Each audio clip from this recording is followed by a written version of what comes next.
Hello guys, अपन शुरू कर रहे हैं आइसोमेरिज्म। जेई एडवांस के पीवाई क्यूज है आइसोमेरिज्म के, उनके साथ में कॉन्सेप्ट भी आपको यहाँ पे बताने वाला हूं। देखो, क्वेश्चन से कॉन्सेप्ट सीखोगे तो बेटर क्लियर होगा। ठीक है, तो पहला क्वेश्चन अपन देखते हैं, जेई एडवांस 2021 का है।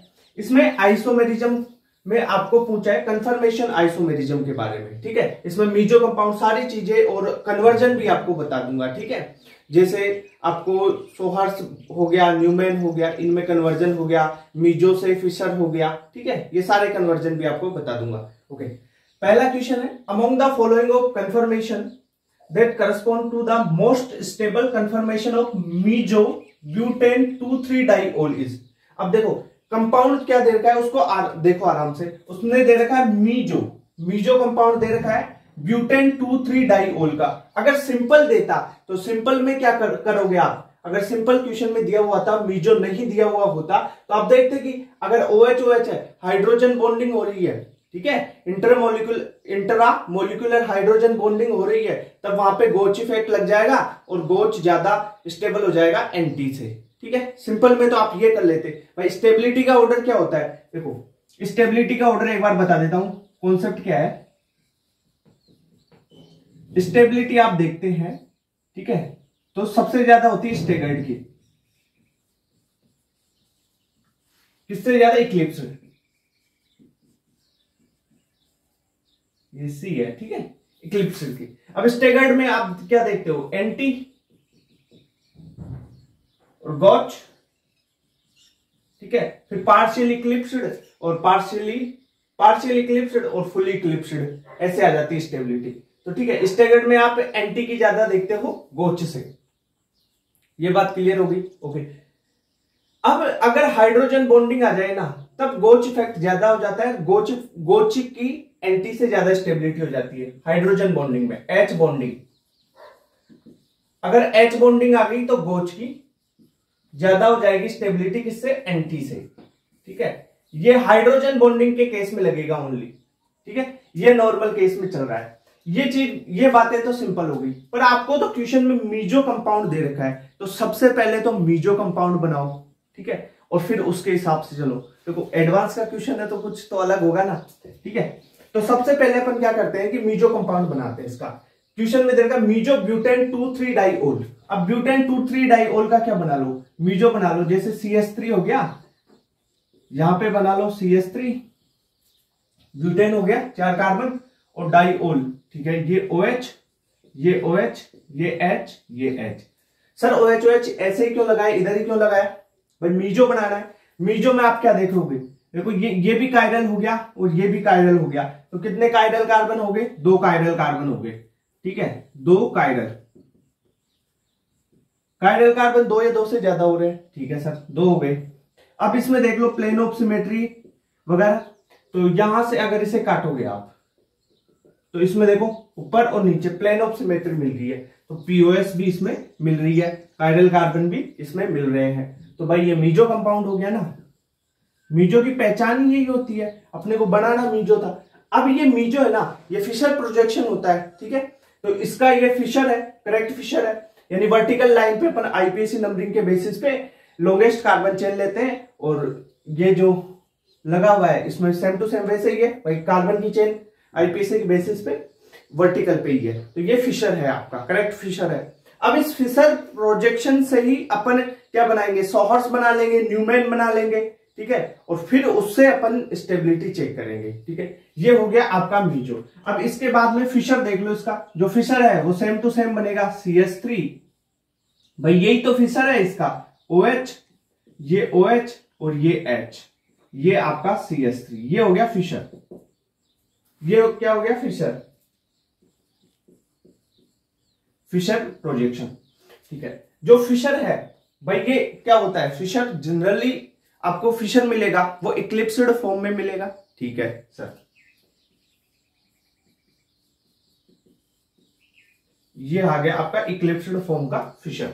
अब अपन क्या करें, फिशर्स से सोहर्स बना ले इसका।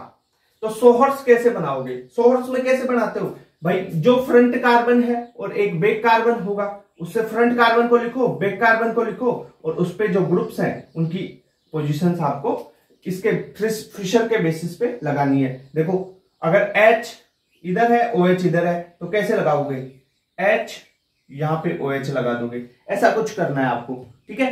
अभी बताऊंगा कैसे बनाया। देख, करना क्या है, इसका फिशर का आपको सॉहर्स बनाना है, सॉहर्स। और सॉहर्स में भाई इक्लिप्स्ड फॉर्म बनेगी। ओके, सॉहर्स कैसे बनाओगे? मान लो ये फ्रंट कार्बन है, ये बैक कार्बन है, ठीक है। फ्रंट कार्बन बना दिया एक मैंने बना दिया ये बैक कार्बन। फ्रंट कार्बन पे ये CH3 लगा हुआ है, ये लगा दिया CH3, दोनों कार्बन जुड़े हुए हैं, ये लगा दिया। बैक कार्बन पे ये CH3 लगा दिया, ठीक है।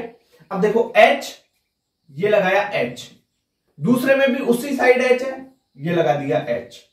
ये देखो OH, यहां पे ये OH हो गया और ये हो गया आपका OH, ठीक है। तो ये चीज समझ में आई आपको कैसे बनाया? भाई देख, CH3 लगा हुआ है, CH3 लगाया, CH3 लगाया, यानी एक तो आपको फ्रंट और बैक कार्बन दोनों कार्बन ले लो, ठीक है, सोर्स बनाने के लिए। फिर ग्रुप लगा दो, CH3 लगा हुआ है, CH3 लगा हुआ है, वर्टिकल लाइन वाले ग्रुप लगा दिए, ठीक है। अब देखो H OH, H इधर OH इधर, H इधर OH इधर, H इधर OH इधर, H इधर OH इधर। अब तुम ऐसा नहीं कर सकते ना भाई ये इधर OH है और इधर भी OH ही है, तो आप ये OH इधर है तो OH इधर होगा। यहां OH लगा के यहाँ पे H करोगे तो फिर वो काम मीजो नहीं बन पाएगा ना, फिर प्लेन ऑफ सिमेट्री नहीं आएगी, ठीक है। तो इसलिए आपको ध्यान देना है कि मीजो कंपाउंड है। अब ये हो गया आपका सॉहर्स, जो इक्लिप्स्ड फॉर्म होगी, फॉर्म लिख लेते हैं, इक्लिप्स्ड फॉर्म। अब इसका बना लो न्यूमैन, ठीक है। तो न्यूमैन बता देता हूं उसका। न्यूमैन कैसे बनाओगे इसका?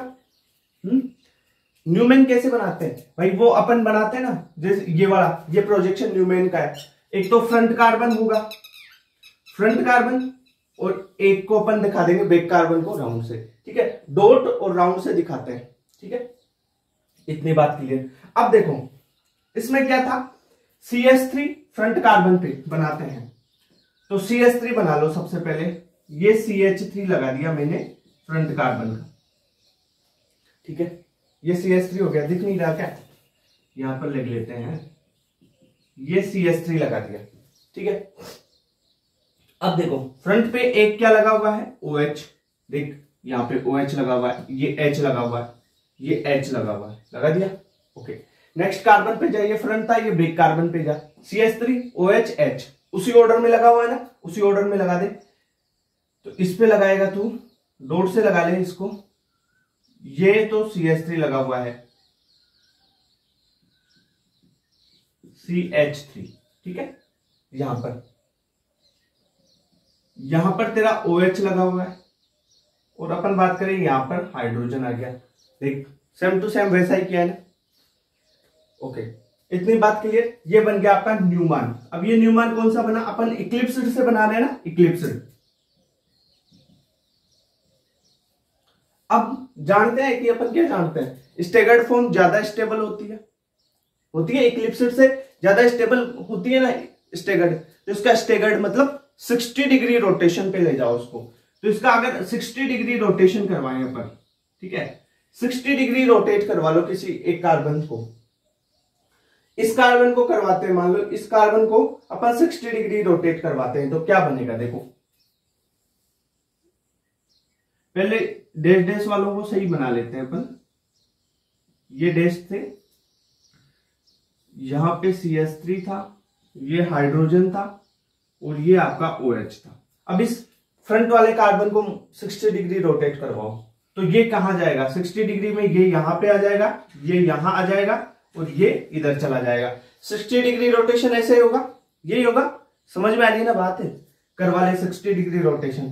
तो ये देख OH यहां पे आ गया, ठीक है, ये वाला OH यहां पे आ गया, ये CH3 चला जाएगा यहां पे, तो आपका ये CH3 यहां पे चला गया, ये हाइड्रोजन उठ के इधर आ जाएगा, तो ये आ गया आपका हाइड्रोजन, ठीक है। ये बन गई आपकी स्टेगर्ड वाली, ठीक है। 60 डिग्री मतलब अपन ने क्या कर दिया, 60 डिग्री रोटेट कर दिया इसको। अब देखो 60 डिग्री आपने रोटेट किया, अब इसमें कुछ ऐसी चीजें आपको दिख रही है, देख जैसे मैं दिखाऊं तेरे को बताऊं, ये देख OH और H, देख OH OH, यहां पर हाइड्रोजन बॉन्डिंग मिल रही है तेरे को, ठीक है।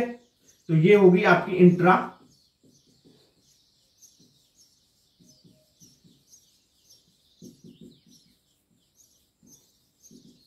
इंट्रामोलिकुलर हाइड्रोजन बॉन्डिंग, जिससे चिलेट वाली रिंग बन गई है, चिलेट रिंग बन गई, तो ये स्टेबल हो गया। पहली बात, अगर देखो इसमें आप क्वेश्चन का आंसर लगाओगे तो क्या देखोगे, ऑप्शंस थे, ये 4 ऑप्शंस थे ना तुम्हारे पास, इसमें देखोगे सर इधर भी चिलेट बनी हुई है, यहां पर भी चिलेट रिंग बनी हुई है, यहां पर भी बनी हुई है, इसमें एक में ही नहीं है, तो कैसे लगाओगे भाई। क्वेश्चन में मीजो कंपाउंड दिया था और मीजो की स्ट्रक्चर से ही अपन ने सारी चीजें ड्रॉ की है। तो देख यहाँ पे OH, यहाँ पे OH, ये देख OH के बाद में जस्ट CH3, दोनों CH3 पास पास है यहाँ पे, देख ले। और यहाँ पे देख, इसमें देख OH OH Me Me, तो करेक्ट आंसर सेकंड हो गया। अगर सिंपल कंपाउंड दिया हो ना आपको कि जैसे ब्यूटेन 2 डाइओल, तब चीज अलग हो जाती है, तब आप कॉन्फ़िगरेशन आप नहीं बना के कर सकते हो, कॉन्फ़िगरेशन मतलब बिना बनाए ही आप कर सकते हो। अगर मीजो दे दिया आपको कंपाउंड, ये कंपाउंड का स्पेसिफिक दे दिया कि ये कंपाउंड मीजो है, तो भाई मीजो बनाओ पहले। अगर इस OH को इधर कर दोगे, कंपाउंड तो वही रहेगा, डाइओल ही रहेगा, पर वो मीजो नहीं रहेगा। फिर अगर मीजो नहीं है तो भाई फिर वो अलग हो जाएगा आंसर, और मीजो है तो पर्टिकुलर आपको देखना पड़ेगा, इसका मीजो बनाओ, मीजो से आपको फिशर बनाना पड़ेगा, फिशर से आपको सोहर्स बनाओ, सोहर्स से फिर न्यूमैन पे जाओ, और न्यूमैन पे फिर देखो आप स्टेगर्ड इक्लिप्स स्टेबिलिटी, ठीक है। इतनी बात क्लियर। एक जेई एडवांस का क्वेश्चन है भाई, थोड़ा बहुत तो होगा ही ना, पर सारे कॉन्सेप्ट बता दिया। देख नीट में तुम्हारे क्वेश्चन यहीं से आ जाता है, ज्यादातर मैक्सिमम क्वेश्चन यहीं से आता है। स्टेगर्ड ज्यादा स्टेबल होता है इक्लिप्स से। उसके बाद में थोड़ा सा अगर वो क्वेश्चन को थोड़ा लेवल बढ़ाना चाहे तो वो बोल देगा एंटी और गोच में चला जाएगा। अगर और भी क्वेश्चन को लेवल बढ़ाना चाहे तो वो हाइड्रोजन बॉन्डिंग पे आ जाता है नीट लेवल में, कि गोच की ज्यादा होगी एंटी से। अगर इससे भी ज्यादा लेवल बढ़ाना है ना, तब वो चले जाएगा मीजो कंपाउंड वगैरह, इस कंपाउंड के नाम देगा, और फिर आपको कॉन्सेप्ट चेक करेगा। भाई ये तो मेन कॉन्सेप्ट है ना, कॉन्सेप्चुअल चीज है ये तो, ठीक है। तो ऐसे आप करोगे डील इस टाइप के क्वेश्चंस के साथ में। क्लियर? तो समझ में आई बात?